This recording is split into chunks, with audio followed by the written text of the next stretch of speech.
nem a morte, nem a vida, nem anjos, nem principados, nem poder, né, futuro, nem poder presente, nada poderá nos separar do amor de Deus que está em Cristo Jesus nosso Senhor, amém?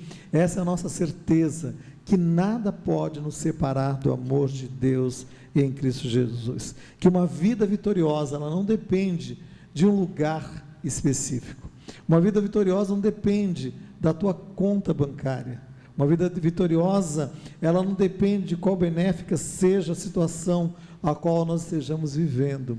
Uma vida vitoriosa é uma vida vivida em Cristo Jesus, e Ele está conosco, ainda que o mar revolto se levante, Ele vai estar presente, ainda que a fornalha seja aquecida 7 vezes mais, Ele vai estar ali presente, como o quarto homem, livrando de uma maneira tão especial. Então, gostoso nós termos Ele presente na nossa vida, Ele sendo realmente, né, a nossa motivação maior. Então, esta é a vitória que vence o mundo, vivendo por fé, vivendo uma vida por fé, de uma maneira especial.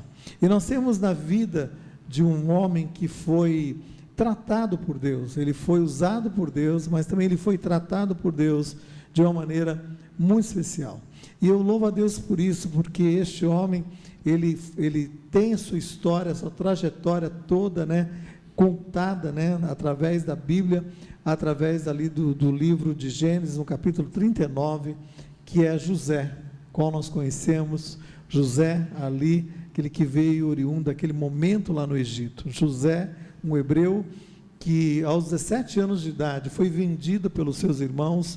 Houve ali uma ação dos seus irmãos para despachá-lo para longe do seu pai, né? E tudo isso por quê?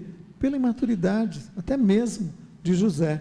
José era um jovem de 17 anos de idade, de repente José sonha, né? E nesse sonho que ele sonha, ele fala, ele compartilha com o seu pai, juntamente com os seus irmãos, e conta que ele teve um sonho em que haviam ali o sol, a lua, e havia ali estrelas, e de repente todas ali estavam vindo e adorando ele. De repente havia ali feixes de trigos, e se dobravam diante dele, 11 feixes de trigo, e de repente toda aquela situação que ele vai contando, de uma forma até imatura, né?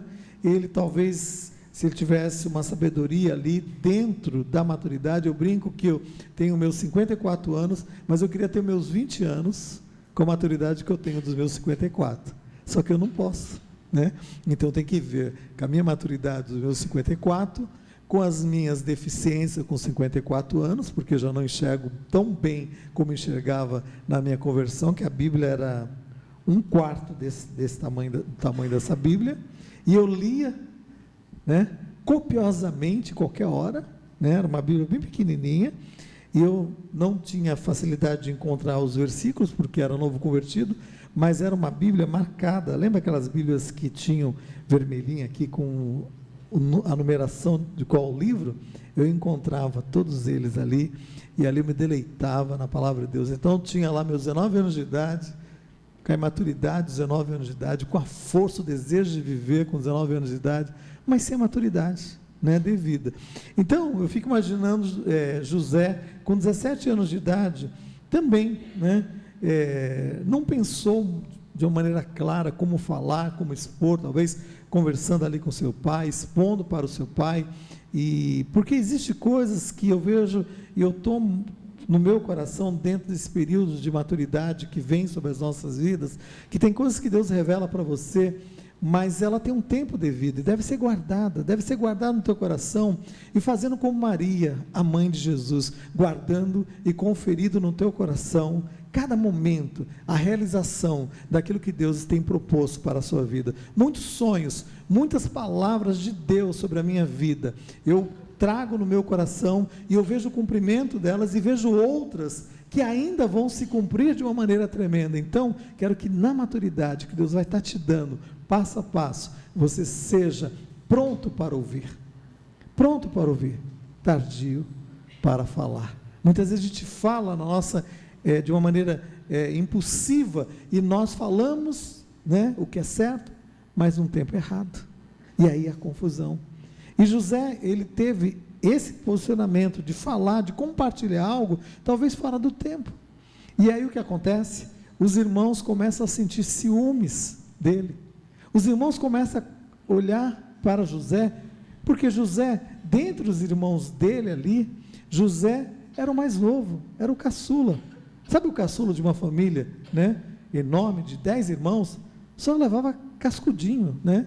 Eu sou o quarto, então eu estou no meio, dos 8 irmãos eu estou no meio, eu sou o fiel da balança, né, bem no meio, mas o caçula sempre tem isso, ou ele é o privilegiado, ou é aquele que realmente todos os demais mandam, né, os mais velhos mandam. Então eu fico imaginando que ele chegou naquele momento e ele compartilha aquela situação, e aí o que acontece? Os irmãos começam a ficar enciumados, e tinha toda uma razão, né? Se você vê o histórico da vida, né, de Jacó, que é o pai de José, você vai ver que, porque ele tinha um certo, dava a José um certo privilégio, porque José era o seu 11º filho, né?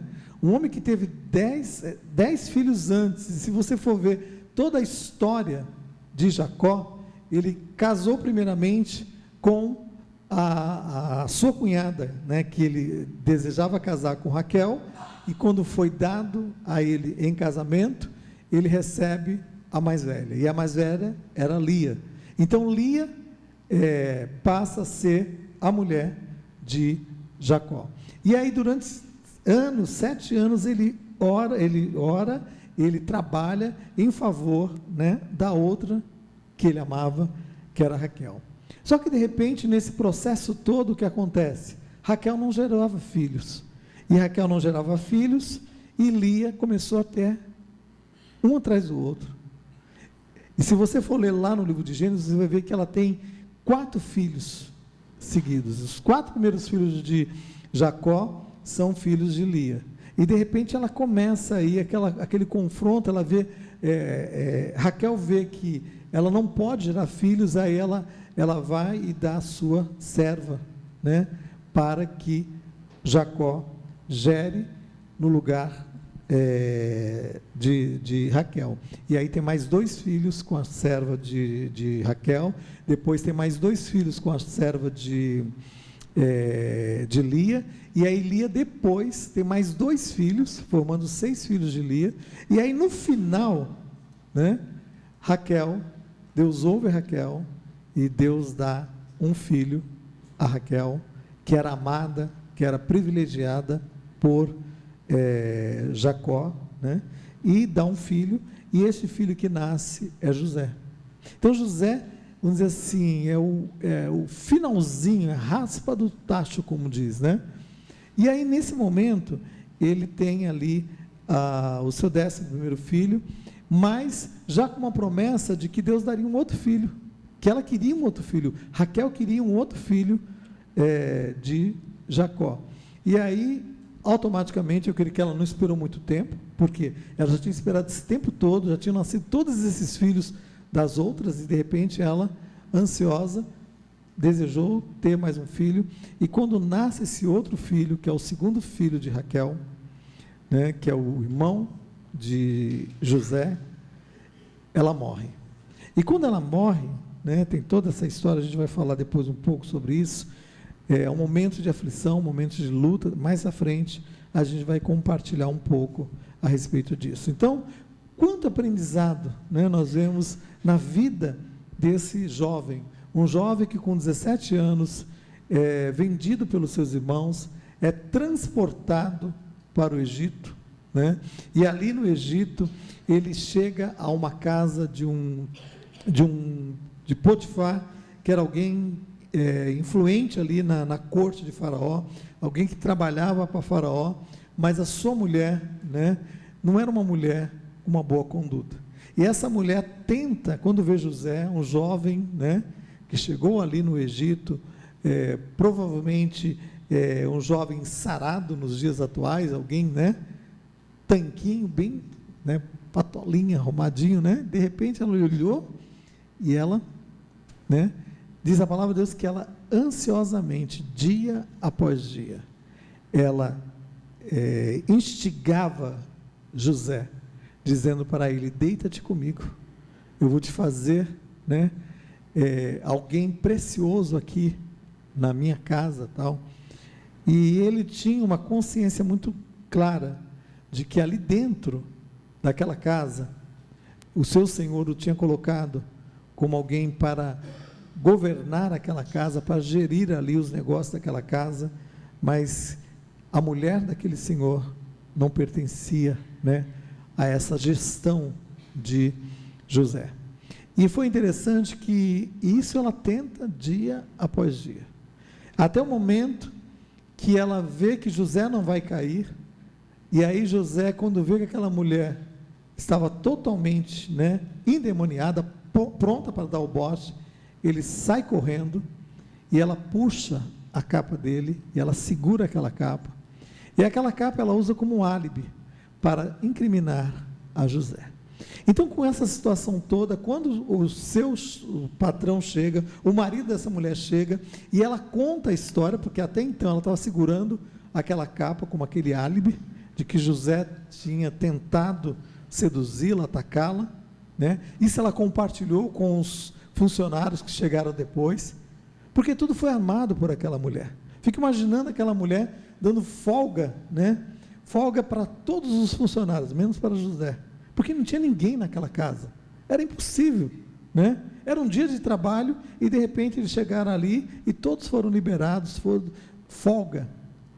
A chefe, a Potiféia, deu férias para todo mundo de um dia, todo mundo foi embora, e quando ela chega, quando eles voltam de novo ao trabalho, ela ataca essa história, e conta, e compartilha, e fica imaginando, quando o marido chega, diz a palavra de Deus que ele fica furioso, e automaticamente a atitude dele, né, se realmente tivesse veracidade total em tudo aquilo que aquela mulher estivesse falando, ele certamente mataria José, mas Deus levou José para a prisão, para guardá-lo, para preservá-lo, para um plano que Deus já tinha designado. Eu não sei o que Deus está fazendo na tua vida, ou através da tua vida. Eu quero que você entenda que desse casulo, né, a qual você está aí, muitas vezes sem se movimentar, muitas vezes, né, está sentindo uma largata, mas esse casulo vai ser rompido, e vai sair uma borboleta linda, maravilhosa, numa ação sobrenatural de Deus, amém? Então fique imaginando que todo aquele momento, né, de adversidade, e não adianta tentar romper, voltando aqui, não adianta tentar romper o casulo não, porque você vai romper aquele casulo, achando que você vai ajudar a borboleta a não sofrer, porque ela tem todo um processo. O que acontece? Ela morre, ela perde o sentido. Dentro desse, abrindo um parênteses, eu morava numa região em São Vicente, hoje é tudo asfaltado, tudo tem prédio, tem tudo lá, mas na época, era tipo um sítio lá. Então o que acontecia? Tinha pé de goiaba, pé de coco, pé de amora, pé de... tudo que é pé tinha lá, e tinha galinhas, e tinha pato, tinha um monte de coisa, isso dentro de casa, um terreno 10x30, que praticamente é um sítio, não sei onde, colocou tanta gente ali dentro, com mais os 8 filhos da minha mãe e do meu pai, naquele local, e a gente criava galinha, e eu queria ajudar as galinhas, né, a fazer com que os pintinhos nascessem mais rápido, e os pintinhos demoram 21 dias exatos para nascerem, tudo isso experiência própria, né, de criador de galinhas. Aí eu pegava, o que eu fazia?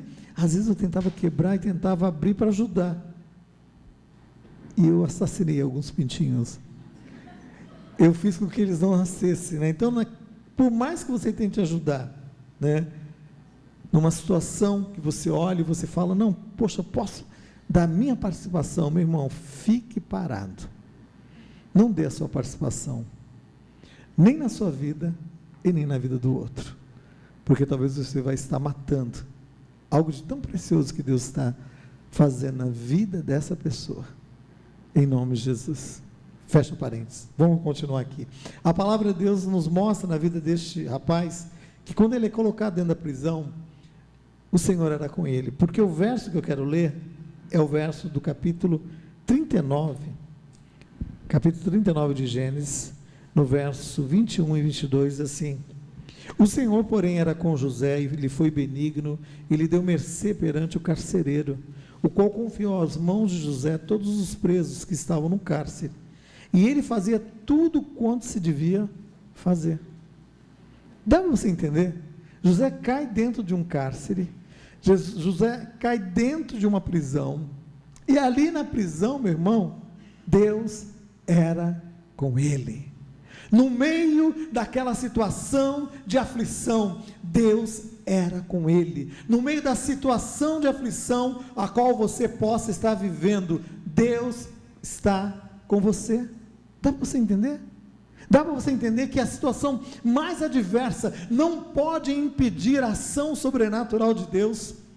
Como o salmista disse no Salmo 139, para onde eu vou me ausentar da tua presença, ou para onde vou fugir da tua face? Se eu subo aos céus, tu ali estás. Se eu coloco no inferno a minha cama e deito lá, tu estarás lá também. Não tem como, não tem como, meu amado irmão. Eu quero que você entenda, naquela prisão, José estava ali, naquele momento, vivendo mais um momento, na sua vida, mas um momento que seria um momento de treinamento, que é um momento de treinamento. Cada momento da nossa vida é como uma colcha de retalho, é o momento de Deus ligar um com o outro e formar essa grande colcha de retalho, que vai tornar algo, um objeto lindo, maravilhoso, quando for construído de uma maneira total. E eu fico imaginando que ele, naquele momento, quando ele cai ali naquele local, o que acontece? O carcereiro, ele é impactado pela vida daquele jovem, que era um jovem que cai ali e cai pronto para servir. É um servo. Diz isso no final do verso 22, assim: e ele fazia tudo o quanto se devia fazer. Já imaginou isso? Cair na graça de alguém. É isso que aconteceu. Ele caiu na graça daquele que estava comandando ali o cárcere, a prisão. E quando ele cai na graça daquele carcereiro, toda a responsabilidade é dada a ele, é confiado a ele.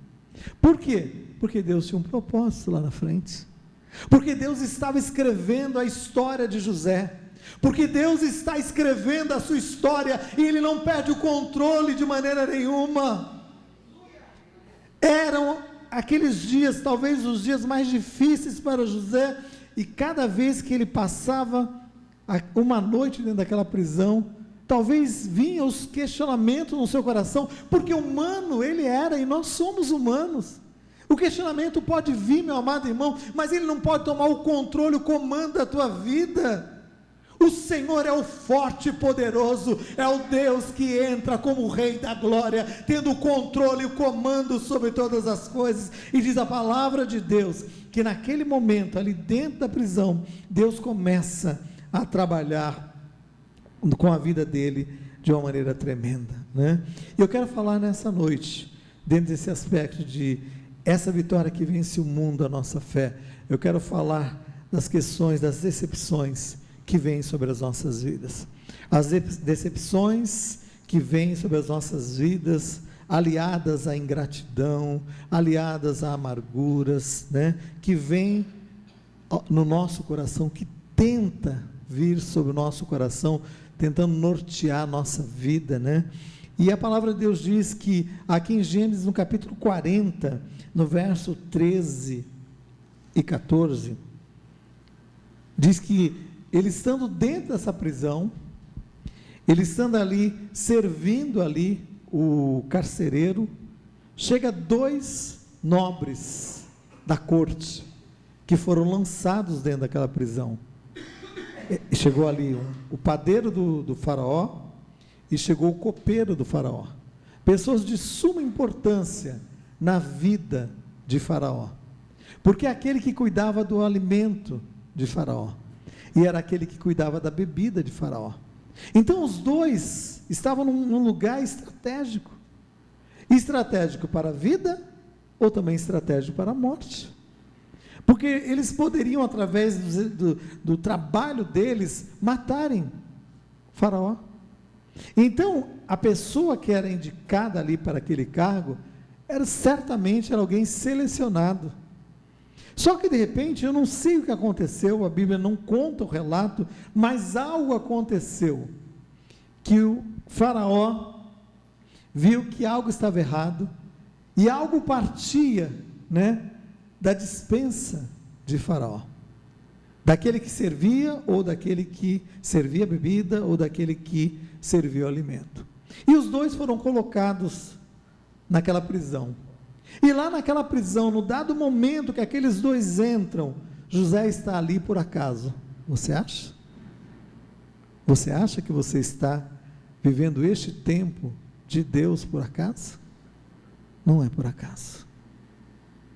Deus tinha um plano através da vida de José. José estava dentro daquela prisão, e quando José está dentro daquela prisão, chega os dois, e aí os dois, numa noite, têm um sonho. E os dois ficam perturbados com aquele sonho, e os dois compartilham. Tinham tanta intimidade ali com José, era alguém de destaque ali, que ele começou a compartilhar o sonho.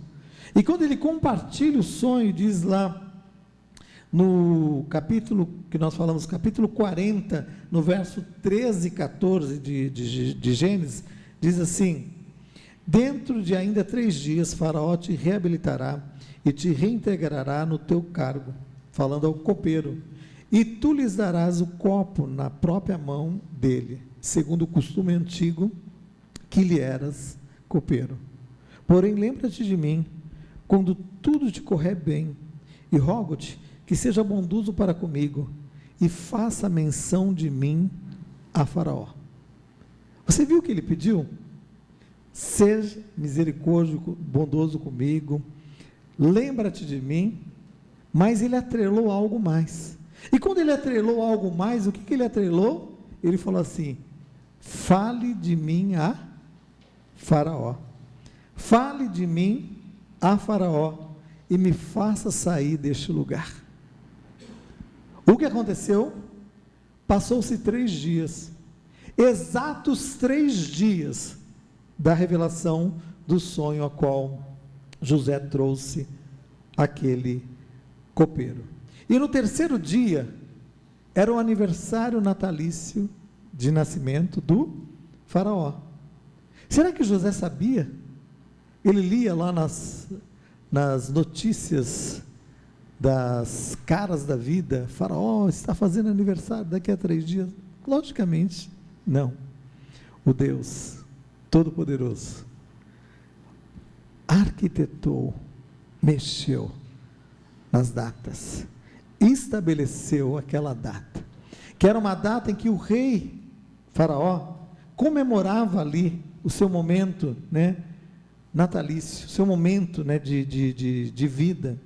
E certamente nesse momento de vida, era um momento de louvor, de adoração, era um momento dele, de ser aclamado até como Deus ali, mas dava-se favores, Ele, como um Deus que ele se apresentava, ele delegava favores, libertando vidas, livrando vidas, e naquele momento, ele se lembrou do copeiro. E diz a palavra de Deus que, no capítulo 40, no verso 20, diz assim: no 3º dia, que era o aniversário do nascimento de Faraó, deu este um banquete a todos os seus servos, e no meio destes, reabilitou o copeiro-chefe e condenou o padeiro-chefe.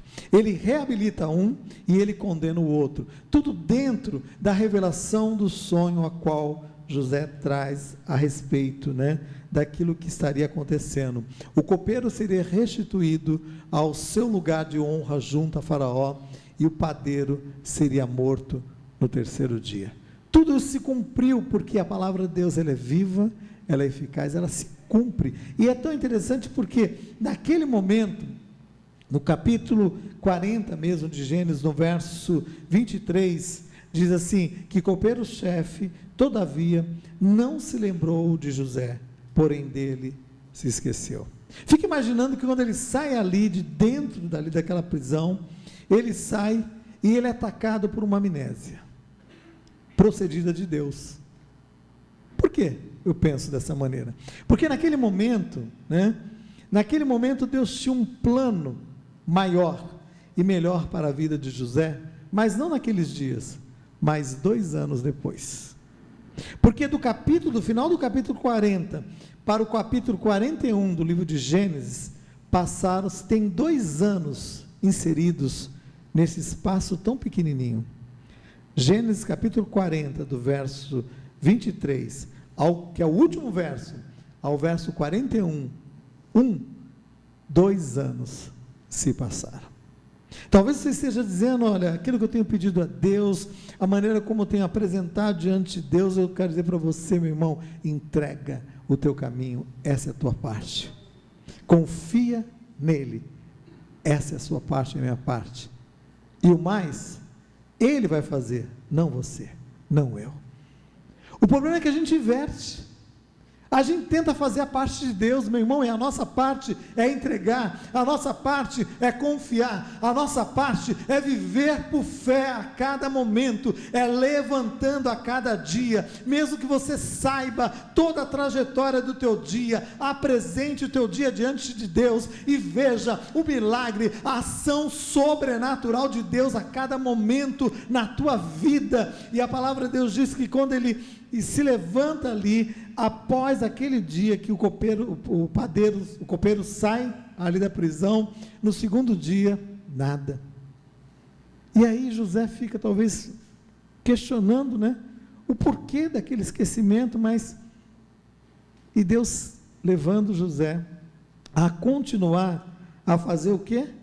O que ele fazia lá no capítulo 39, no verso 22, fazia tudo quanto se devia fazer ali. Eu creio que durante aqueles 2 anos ali na prisão, José continuou a fazer tudo quanto se devia fazer ali. José era servo, José era íntegro, José tinha um posicionamento presente ali durante aqueles 2 anos.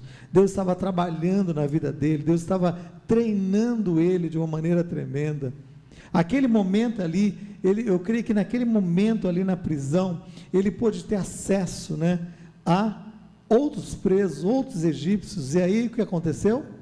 Ele disparou a falar egípcio.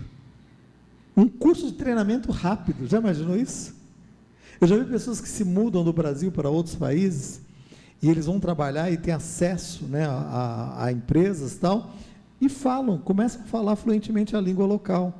Os filhos vão para a escola, estão falando fluentemente a língua local, e de repente a esposa fica às vezes no ciclo da casa, pelas atividades da casa, e sem um acesso direto com a cultura do povo, e aí fica limitada e perde. Por quê? Porque essa convivência com as pessoas vão fazer com que você possa aprender. E aqui, de uma maneira eficaz, ele estava aprendendo uma língua, ele estava aprendendo ali os costumes daquela nação, porque Deus tinha algo de especial para a vida dele. Se ele saísse, certamente, quando ele chegasse na casa, na corte de Faraó, e dissesse para Faraó: olha, eu conheci um rapaz lá na prisão, este rapaz é um rapaz tão bom, é um rapaz que trouxe uma palavra de Deus, revelou o sonho de uma maneira tão precisa, o que Faraó falaria para ele? O que você pode fazer? Tragam para ser servo, trabalhar junto com você, como o seu auxiliar, de copeiro, para que ele aprenda, para que ele possa. Certamente era isso que Faraó falaria, mas Deus é tão tremendo, que Deus dá uma amnésia naquele homem, aquele homem se esquece com o propósito devido de Deus, porque 2 anos depois, no capítulo 41, do verso 1, diz assim: passados 2 anos completos, teve Faraó um sonho, parecia se achar de pé junto ao Nilo, e daí ele começa a discorrer o sonho, e diz que ele sonhando, ele via sair do Nilo 7 vacas formosas, e essas 7 vacas formosas, elas comiam, se alimentavam, e de repente vinham mais 7 vacas feias e magras, e aquelas 7 vacas feias e magras comiam aquelas vacas gordas, e continuavam magras, debilitadas, e o rei Faraó acordou assustado, e Faraó ficou assustado com todas aquele sonho, e no dia seguinte, o homem sonha de novo, e sonha que, isso está no capítulo 41 mesmo, no verso 6, assim, que nascia 7 espigas mirradas e crestadas do vento oriental, e as espigas mirradas devoravam as 7 espigas grandes e cheias, né? Então falava de um tempo de abundância e um tempo de escassez. Só que aí ele fica perturbado com aquele sonho, e ele convoca ali os magos, os adivinhadores da corte, para trazer revelação ao sonho dele, e ele conta o sonho, ele compartilha. Ninguém, diz a palavra de Deus, que não foi achado ninguém que pudesse trazer uma revelação sábia ao rei. Aí de repente, o copeiro estava próximo ali, servindo a bebida ao rei, e ouviu do rei esta menção, de que não havia ninguém na corte capaz de trazer uma revelação devida ao sonho a qual ele teve, e diz a palavra de Deus, que naquele momento, no capítulo de Gênesis 41, no verso 9 e 12, diz assim, e disse a Faraó, o copeiro-chefe, lembro-me hoje das minhas ofensas contra ti, estando Faraó muito indignado contra os seus servos, e pondo-me na prisão, na casa do comandante da guarda, tivemos um sonho, e achava conosco um jovem hebreu, contamos o sonho, e ele trouxe a interpretação. Gênesis capítulo 41, 9, lembrando-me, diz o copeiro a Faraó, lembro-me hoje. Caramba, o homem voltou, está curado da amnésia, 2 anos depois. Sabe por quê? Por uma intervenção sobrenatural de Deus, uma ação sobrenatural de Deus, que fez com que aquele homem pudesse agora, no tempo devido de Deus, não no tempo de José, não no tempo do copeiro, não no tempo de Faraó, mas no tempo de Deus, as coisas se cumprissem de uma maneira tremenda. E diz a palavra de Deus em Gênesis 41, no verso 14 e 15, que Faraó mandou chamar José, e aí ele diz de uma maneira tão clara, mande chamar o prisioneiro José, eu quero ele aqui, agora, na minha presença. E quando ele deu essa ordem, automaticamente as pessoas correram, os responsáveis correram e foram até a prisão, e diz a palavra de Deus, que chegando à prisão, o fizeram sair à pressa. Já imaginou isso? Chegou na prisão e disse, José, rápido, o Faraó quer falar com você, eu não sei o que quer, mas vamos rápido. Ele falou, espera um pouco, vamos barbear aqui. Começou a se barbear, se arrumar, trouxeram uma roupa nova para ele, e ele olhou para a prisão, e ele teve naquele momento a certeza, aquele seria o último dia daquela prisão, seria o último dia, porque o Deus que estava direcionando a vida dele, não perdeu o controle, nem o comando de nada. E diz a palavra de Deus que ele se levantou, ele mudou a sua roupa, ele se apresentou diante de Faraó. José estava diante de Faraó no tempo devido, José estava diante de Faraó no momento certo, meu amado irmão, e eu creio que naquele momento certo, né, como hoje é o momento certo de Deus na sua vida, de você estar aqui nessa noite. Outros não vieram, você veio, porque essa palavra é para você, é para a sua vida, para que amarras sejam quebradas, para que cadeias sejam quebradas da sua vida, e o tempo de luta seja findado, o tempo da prisão seja findado, e algo novo aconteça de uma maneira tremenda. Então a primeira decepção de José foi com alguém longe. Por que longe? O copeiro não é alguém tão próximo dele, alguém que ele conheceu ali, naquele momento de prisão. Então eu creio que naquele momento, a decepção dele, certamente, surgiu uma certa decepção, mas por não ter tanta ligação com o copeiro, a coisa ficou mais remota, mais longe, mais distante. Mas o duro, meu amado irmão, é que decepção não vem só de pessoas longes, pessoas tão próximas a nós nos decepcionam, e aí é que machuca, e aí é que faz a ferida maior. Mas Deus está nessa noite aqui pronto a curar, meu amado irmão. Deus está pronto a colocar a mão, limpar a ferida, trazer restauração e trazer cura de uma maneira tremenda. Gênesis capítulo 41 e 42, decepção quando alguém está tão próximo a nós, tão próximo a nós. Diz a palavra de Deus, que então tirou o faraó o seu anel, e o pôs na mão de José, e o fez vestir roupas de linho fino, e lhe pôs no pescoço um colar.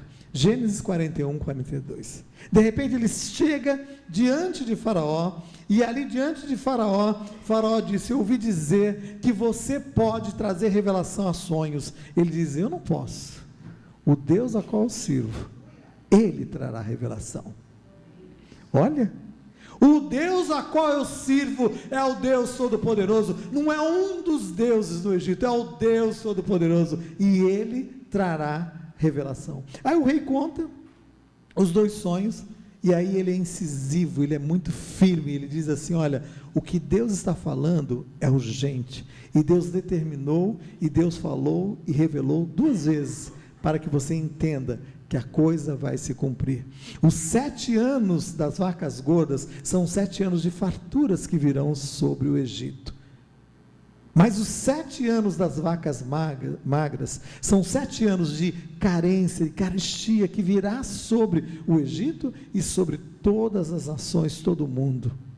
Então qual é o meu conselho? É que o Senhor levante homens que sejam realmente um homem sábio, que tenha uma equipe de homens, pessoas sábias, que possam gerir durante esses 7 anos de abundância, e durante esses 7 anos de abundância, que seja retirado 1/5 de tudo que o Egito produzir. Isso quer dizer, 20% de tudo que o Egito produzir, seria retido, e seria trazido, e seria guardado pelo Estado. O Egito guardaria, e o Egito guardaria, fazendo provisão naqueles 7 anos de abundância, para os 7 anos de escassez e de fome. Então eu quero que você entenda, meu amado irmão, que nesse processo também de bênção sobre a sua vida, tem um agir de Deus sobre a sua vida. Então, meu amado irmão, não esbanje, não saia se perdendo, não, guarde, retenha o momento da abundância, porque vai vir um momento de escassez, mas você vai ter a provisão na tua vida. Estamos vivendo um momento de crise, mas Deus tem feito coisas tremendas na vida da igreja, na vida daqueles que confiam no Senhor, e eu tenho certeza que na vida de muitos aqui na igreja. É um Deus que opera de uma maneira tremenda, porque a tua bênção não está atrelada, meu amado irmão, ao agir do governo, mas o agir do Deus Todo-Poderoso, o Deus que tem um comando e controle sobre todas as coisas. E diz a palavra de Deus, quando o faraó ouve de José tudo aquilo que ele estava dizendo, e ouviu e pensou: acharíamos alguém tão sábio no meu reino, para estar no comando, a não ser você? E naquele momento, ele é nomeado, governador, o nobre, o administrador de todo o Egito. Ele estaria administrando o Egito em todo aquele momento. E o rei é muito incisivo, muito firme, quando ele diz assim: em todo o Egito, somente eu serei maior do que você. Você terá de mim autoridade para fazer tudo o que é devido. Já imaginou isso? Ele chegou a um ponto máximo. Eu creio que os outros demais que estavam ali, rodeando ali, e vendo toda a trajetória de José agora, um servo hebreu que caiu na prisão por uma armação diabólica, porque isso é notório, certamente na corte ali de Faraó, essa história estava correndo há anos.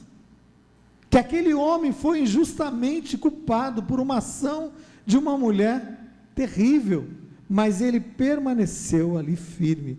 E diz a palavra de Deus que Deus ainda queria tratar com ele, com as decepções, com aqueles que estavam tão próximos a ele. E quem eram aqueles que estavam tão próximos a ele? Você lembra da história dele? Com 17 anos, ele é vendido pelos seus irmãos. Agiu de uma maneira errada? Agiu.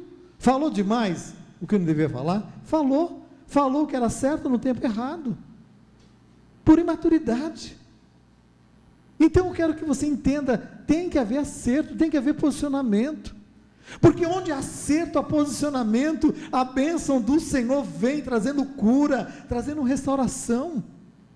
Mas Deus estava ali tratando, e agora, meu amado irmão, Ele vai no âmago da questão, a decepção, a amargura, a aflição, com alguém que está tão próximo. E aí o que acontece?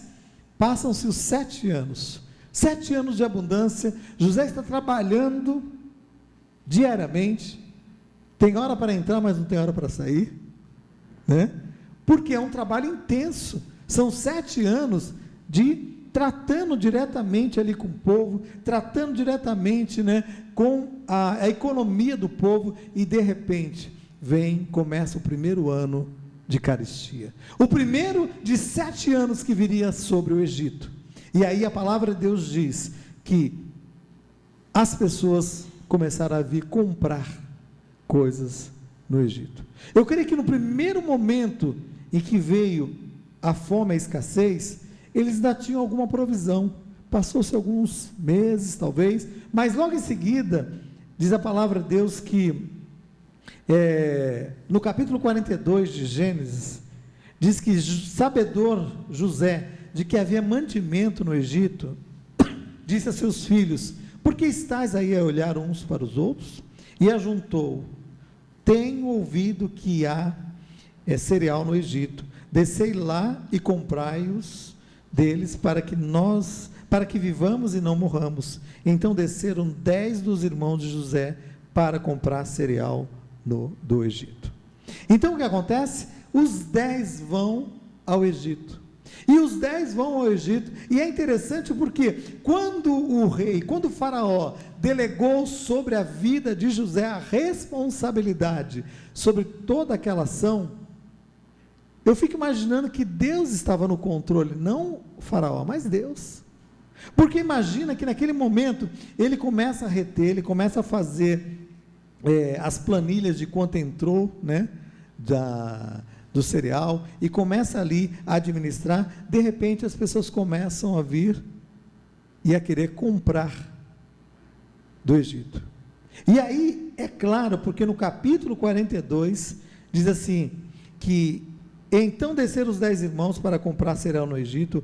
A Benjamim, o irmão mais novo de José, porém ficou lá com o pai, na companhia do pai.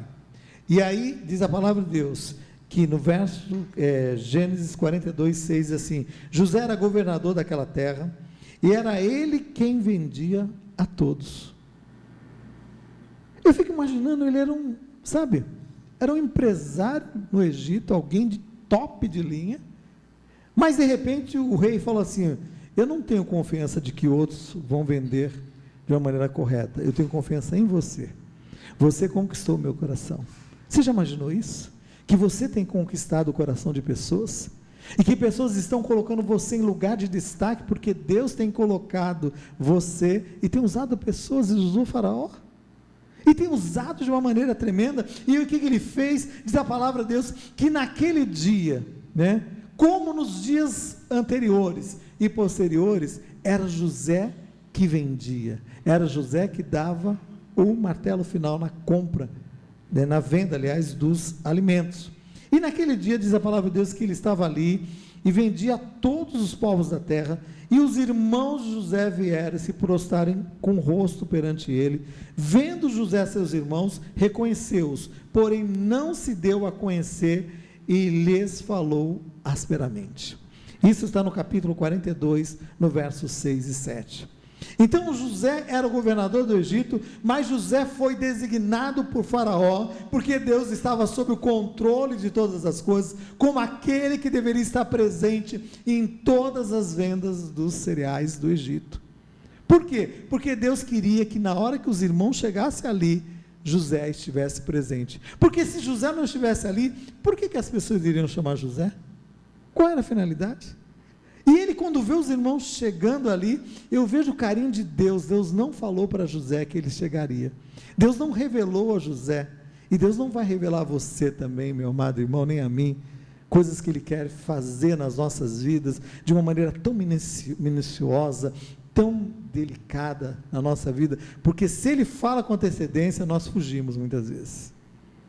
E naquele momento, sem José imaginar, está ali olhando, anotando o que estava sendo vendido, de repente, ele fica branco, ele fica preto, ele fica sem cor, ele perde a cor, porque ele olha e vê ali os irmãos, os 10, e aí diz a palavra de Deus, o que ele faz?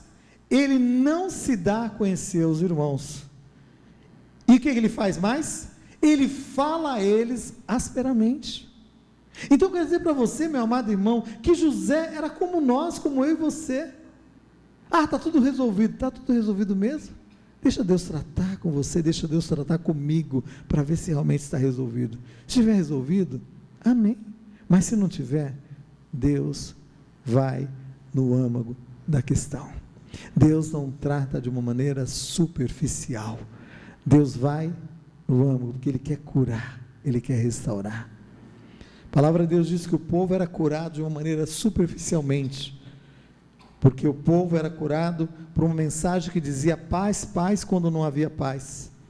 E nós estamos aqui para ministrar uma palavra de vida, uma palavra de cura, uma palavra de libertação, uma palavra que te leve a um posicionamento. A cada momento neste púlpito é ministrado isso, e eu quero dizer para você, meu amado irmão, você é convidado a tomar uma posição. Nós somos convidados a tomarmos uma posição em Cristo Jesus, porque Deus quer curar, Deus quer restaurar de uma maneira tremenda. E naquele momento, o que acontece? Quando José vê toda aquela situação, o que ele faz? Ele precisava também ser tratado por Deus nas suas emoções, porque a despeito de ser o governador ali do Egito, ele é como nós, espírito, alma e corpo, precisando ser moldado, tratado. E quando Deus nos levar, meu amado, te levar ou me levar ao momento de arrependimento, ao momento de mudança, meu irmão, não demore, se posicione, porque certamente virá cura, trazendo restauração de uma maneira tremenda sobre a nossa vida, em nome de Jesus. Porque naquele momento, José tinha passado praticamente dos 17 anos até, ele tinha por volta ali 39 anos. Então eu fico imaginando 22 anos ali, naquele momento, já havia passado mais de 20 anos. Então naquele momento, quando ele encontra ali com os seus irmãos, eu creio que veio aquela cena, aquele cheiro daquele poço, o cheiro daquela comitiva que estava levando escravos, os midianitas, para o Egito. Começaram a vir cheiros, começaram a ouvir talvez vozes, algumas coisas que ele tinha ouvido lá muito tempo atrás, porque Deus estava querendo tratar também de José, como Deus queria tratar também com os irmãos de José. Então eu quero que você entenda, meu amado irmão, nessa área do relacionamento é uma via de duas mãos, é uma via onde nós estamos caminhando, existe outro que vem em nossa direção. Nós não podemos estar sozinhos, nós não podemos caminhar sozinhos. A palavra de Deus diz assim, que nós vamos andar juntos como casal, andar juntos como amigo, como os irmãos, andarmos juntos. Não adianta você ficar chateado com o irmão que está aqui do teu lado aqui, eu vou sair dessa igreja porque esse irmão está aqui, eu não topo com ele vem no primeiro culto, eu venho no segundo. Meu irmão, se acerte, mude de vida. Lá não vai ter um céu onde vai ter o primeiro culto, o segundo culto. Lá não vai ter um céu onde vai ter os batistas, os presbiterianos, os cristas respostas. Não, vai estar um céu dos lavados, remidos pelo precioso sangue de Jesus. Aqueles que foram comprados pelo precioso sangue de Jesus. É tempo de acerto, é tempo de posicionamento. É tempo de nós nos colocarmos diante de Deus e dizer: Deus, cura a nossa terra, cura o nosso coração, Senhor. Tira as decepções, mágoas que porventura tem levado muitos ao túmulo, porque muitas doenças vêm de uma maneira psicossomática e trazem destruição sobre a alma, sobre os corações. Muitos cânceres são ativados em vidas, por quê? Mágoas e sentimentos. Meu irmão, é tempo de acerto, é tempo de acerto, é tempo de posicionamento, meu amado irmão. 20 anos havia se passado, aparentemente estava tudo certo, mas naquele momento, quando José fala asperamente, não estava certo. Deus sabia, e você vê toda a trajetória. Se você ler os capítulos adiante, você vai ver que ali José, ele passa por aquele momento, ele não vai se acertar com seus irmãos ali, ele pede para que os seus irmãos volte, são 10, traga, não tem mais um irmão, então traga o seu irmão mais novo, venha com ele. Então ele arma tudo, ele queria entender o verdadeiro arrependimento daqueles irmãos. Meu irmão, por mais que ele tentasse arquitetar tudo para saber a profundidade do arrependimento daqueles irmãos, só Deus sabe. Só Deus sabe, meu amado irmão, e você tem que ter isso no seu coração, meu amado irmão. Você não é o Espírito Santo de Deus, você não pode moldar os corações, nem eu posso de uma maneira tremenda, mas eu quero dizer para você, é tempo de nós nos colocarmos diante do Senhor e dizer: Deus, venha sobre a minha vida, sonda o meu coração, vê se há em mim algum caminho mau, Senhor, livra-me, guia-me pelo caminho eterno, Senhor Deus. Não fica olhando para o próximo dizendo: Deus, muda a vida dele. Não, irmão, foque em você. Foque em você. Deus, o que precisa ser mudado na minha vida? No teu relacionamento, não foque no teu marido, não foque na tua esposa, foque em você. Deus, o que é preciso ser mudado?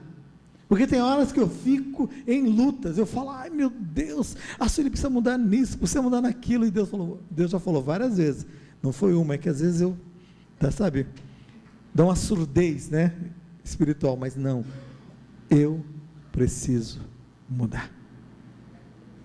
E aí nesse intuito, muitas vezes, de nós queremos fazer o papel de Deus, a gente fala no momento errado, a gente age de uma maneira imatura, como José agiu lá com 17 anos de idade, mas agora, com 39, quase 40 anos de idade, ele estava sendo moldado e tratado pelo Senhor também.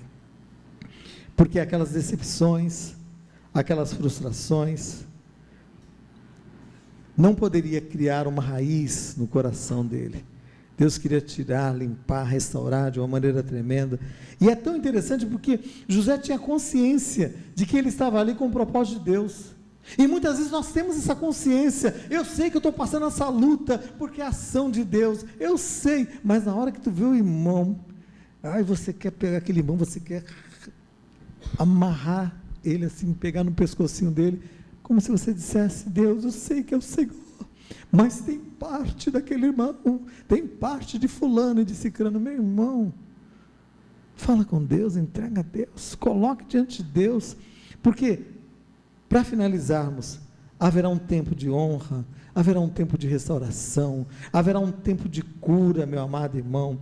E José estava experimentando, já tinha experimentado isso na sua vida, porque José é filho de Raquel, e Raquel, quando José ainda era novo, a mãe tinha gerado Benjamim, que era o seu irmão, ela morre. E é interessante que quando morre ali, no capítulo de Gênesis 35, no verso 17 e 18, não precisa abrir, diz assim, que em meio a dores de parto, disse-lhe a parteira: não temas, pois ainda terás este filho. Ao sair-lhe a alma, pois ela morreu, deu-lhe o nome de Benoni, que significa o quê? Filho da aflição. Mas Jacó lhe chamou Benjamim, que é filho da minha destra ou da minha alegria. Eu fico imaginando que naquele momento tão crucial na vida daquela criança, foi dado a ele o nome que foi dado a ele é o nome significativo de todo aquele momento. Não estava errado.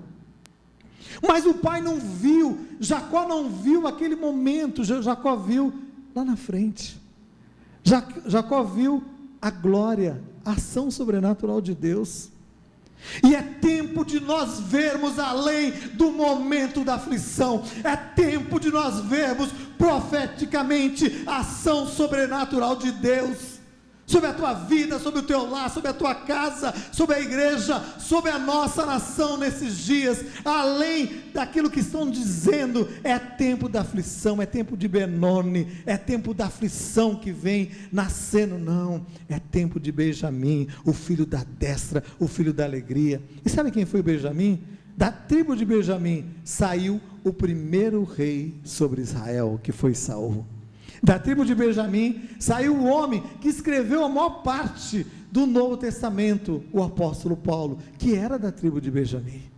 Então eu fico imaginando que Deus, de uma maneira tremenda, estava vendo essa tribo como uma tribo vitoriosa, como uma tribo onde a ação sobrenatural de Deus ocorreria de uma maneira tremenda. Não é um momento que atrela sobre a sua vida apenas a bênção, não, mas Deus tem algo mais, além deste momento, meu amado irmão.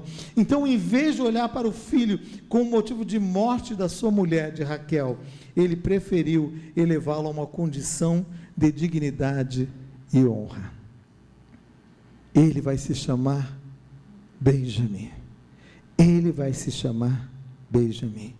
que é a mão direita. A mão direita na cultura hebraica era um símbolo de honra, de glória e de poder. Um símbolo de honra, de glória e de poder. Então eu quero que você entenda que nessa ação sobrenatural de Deus, José, ele conviveu com todo esse momento. José conviveu, porque isso aconteceu antes dele ser vendido pelos seus irmãos.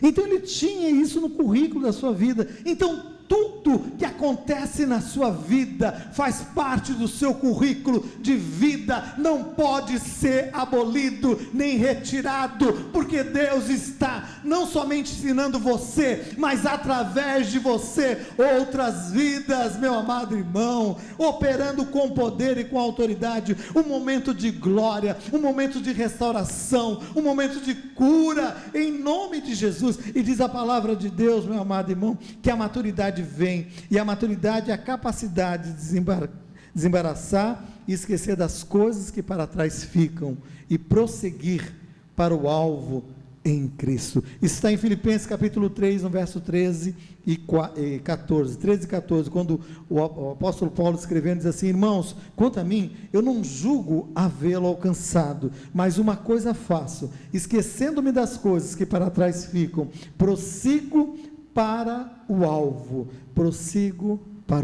Eu tenho um alvo, e eu vou prosseguir para o alvo, e eu vou me esquecer das coisas que para trás ficam, daquilo que para trás ficam, para tentar me aprisionar. Não esqueça, vá para frente, prossiga. Então, Gênesis 45, no verso 1 e 2, José, não podendo se conter diante de todos ali da corte do Egito, pediu que todos se retirassem ali daquela sala. E diz a palavra de Deus que naquele momento José se dá a conhecer aos seus irmãos. E diz a palavra de Deus que era tal um choro naquele local, que foi ouvido por todo o palácio, toda a casa do rei, todo o local ali ouviram. Não tinha ninguém dentro daquela sala, daquele local, somente José e seus irmãos. E naquele momento Deus estava providenciando um momento de cura, de restauração, para José e para os seus irmãos. Para José e para os seus irmãos. E aí no capítulo de Gênesis 45, 4 em diante diz assim: e disse José a seus irmãos: agora chegai-vos a mim, eu sou José, vosso irmão, a quem vendeste para o Egito. Agora não entristeçais, nem vos irriteis contra vós mesmo, por me vender, pois para a preservação da vida Deus me enviou adiante de vós. Ele tinha essa consciência, mas essa consciência não brotou ali naquele momento, não, no decorrer de toda a história, mas havia mágoa, ressentimento, alguma coisa no coração deles que Deus queria tirar totalmente, ficar limpo totalmente, limpo, de cabeça erguida. E no verso de Gênesis 45, 6 a 8, diz assim: porque já houve 2 anos, José falando, 2 anos de fome na terra, ainda restam 5, assim não foi vocês que me enviaram, mas Deus me enviou.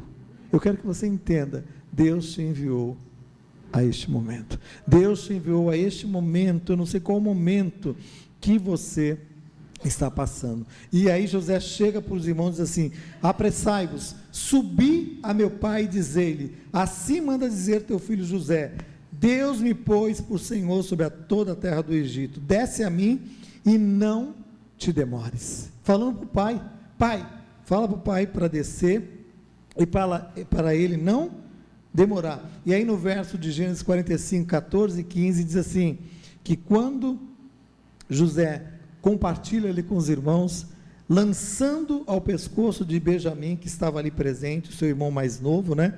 Diz assim, chorou também Benjamim.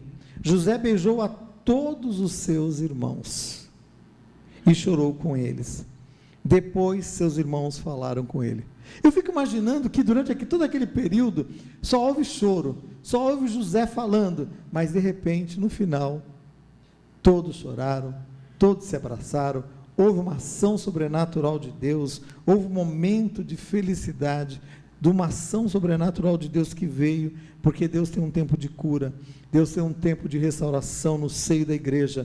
Tempo de cura vem precedido de um tempo de limpeza da ferida, um tempo de aplicar o remédio também necessário. Hoje é tempo de cura, hoje é tempo de cura, e Ele virá pela fé. Eu quero orar com você, eu quero orar com você, porque nós falamos de vida vitoriosa, e dentro de vida vitoriosa nós falamos de decepções, mas nós falamos também de curas, cura que vem de uma maneira tremenda sobre as nossas vidas, porque o Senhor que começou a boa obra, Ele é poderoso para fazê-la, sobre a tua vida, sobre o teu coração. Eu quero que aí no teu lugar você se posicione com Deus, e se é com você que Deus está falando, é o momento de você se posicionar e dizer: Deus, é comigo, eu quero orar com você, eu quero que você aí no seu lugar fique em pé, nós vamos orar, finalizando e dizendo: Deus, eu quero, Senhor Deus, usufruir de todo este momento de cura, todo esse momento de restauração sobre a minha vida, sobre aqueles que eu amo e que me cercam também, Senhor. Eu não quero deixar, Deus, que nada venha impedir, Senhor. Deus, a ação sobrenatural do Senhor, o Deus que tem poder, autoridade, e agindo Deus, o Senhor, ninguém tem o poder de impedir. Deus, eu quero colocar diante do teu altar cada coração, Senhor, que neste momento diante, Senhor Deus, dessa palavra que foi ministrada, decepções que surgem na nossa caminhada, Senhor, decepções que vêm sobre os nossos corações, e muitas vezes através de pessoas que estão tão longe, e aquilo fica algo tão distante, tão longínquo, esquecemos até com facilidade, mas muitas vezes, Senhor, ela vem de uma maneira tão próxima, Senhor, daqueles que estão tão próximos a nós, Senhor. Isso frustra muitas vezes os nossos sonhos, isso frustra muitas vezes, Senhor, o nosso coração, mas hoje, Senhor, o Senhor tem falado, Senhor, sobre essa palavra de cura, sobre essa palavra de restauração, Senhor, essa palavra que move de uma maneira tão especial, Senhor, move sobre este coração, Senhor, move sobre essa vida, Deus, rompendo cadeias, rompendo grilhões, amarras, Senhor, que caia por terra agora, Senhor, pelo poder e pela autoridade do nome de Jesus. Este nome que tem poder e autoridade, Senhor, para libertar o cativo, para trazer vida àquele que está morto nos seus delitos e pecados. Porque outrora andava segundo o curso deste mundo, segundo o principado e as potestades que geram, que comandam todo este mundo. Mas agora diz a palavra do Senhor: fostes transportados do reino das trevas para o reino do Filho do seu amor. Ah, Deus, que venha o comando, que venha o controle, Senhor, de uma maneira tremenda. Que venha a liberação de perdão sobre este coração, em nome de Jesus. Ah, Deus, e que feridas sejam curadas, restauradas, Deus. Ah, Deus, pelo poder e pela autoridade do nome de Jesus.